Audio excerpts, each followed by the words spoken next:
Imagine something really stressful or traumatic happens to you. Or maybe you have a really big crash at one point in your journey. A year later, around the same time frame, you might start feeling similar symptoms or emotions, even if nothing obvious is going on.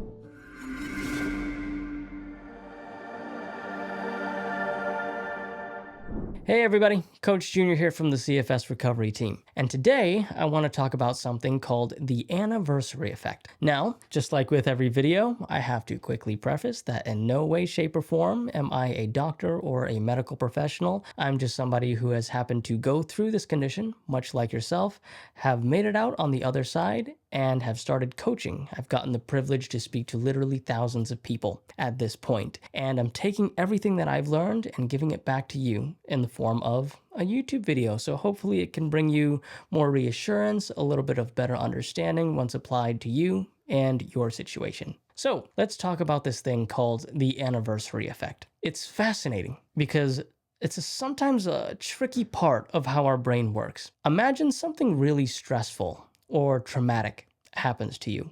Or maybe you have a really big crash at one point in your journey. A year later, around the same time frame, you might start feeling similar symptoms or emotions, even if nothing obvious is going on. This is your brain's way of trying to protect you by remembering what happened before, even if you don't consciously remember the details. This is called the anniversary effect. It's like your mind's way of saying, hey, I remember this time last year. You remember this time last year? Something big happened. It can cause physical or emotional symptoms to pop up again. Understanding this can really help us feel less confused or worried if we notice these patterns. It's not just random. It's our brain's way of trying to keep us safe. So if this resonates with you, remember, you're not alone. There's a reason for feeling what you're feeling. Okay, so let's dive deeper into understanding it and managing it together. I want to start off with a little bit of a story of me and what happened in my journey. My first major crash happened in the second week of January. I remember it so clear because it was January 17th of 2020. That was my first major crash. It's wild because around the first few weeks of January 2021, this was a really fascinating time for me because I actually didn't do anything to prompt a big symptomatic response or to have a big flare-up or anything like that. But I actually went into a pretty big flare-up around mid to late January of 2021, exactly a year after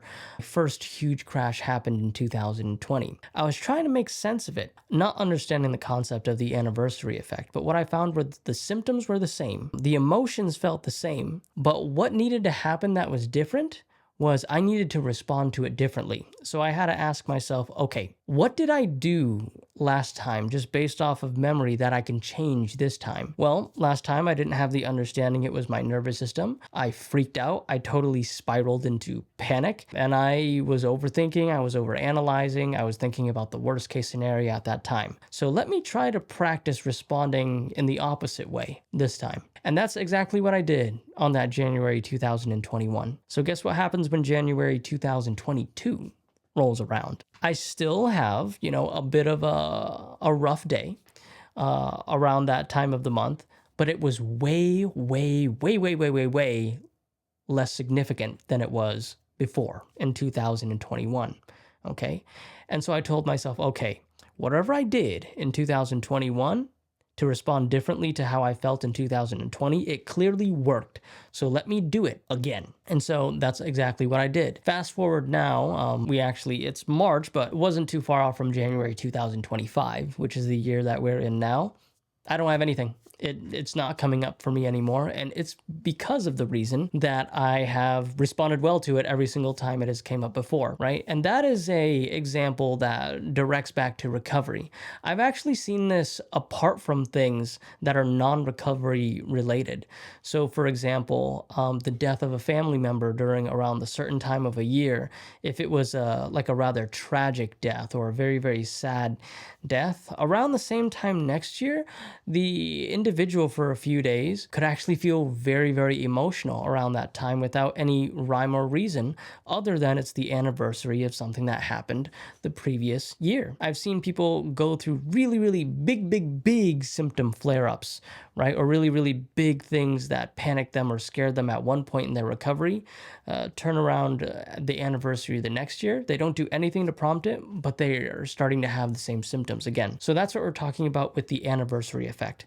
It's real. I've seen it. I've witnessed other people go through it as well. The one thing that I can give you for advice, try to pay attention or look into your memory a little bit on how you responded the last time it came around, and work your best effort into trying to respond to it this time, the next time it comes around, a little bit differently. And then what you'll notice is the following year, the next time it comes around, it should be very, very insignificant compared to how pronounced it was before, or it might just disappear entirely. Thank you for showing up for yourselves every single day. I hope this video has helped you in some way, shape, or form, and I will see you in the next one.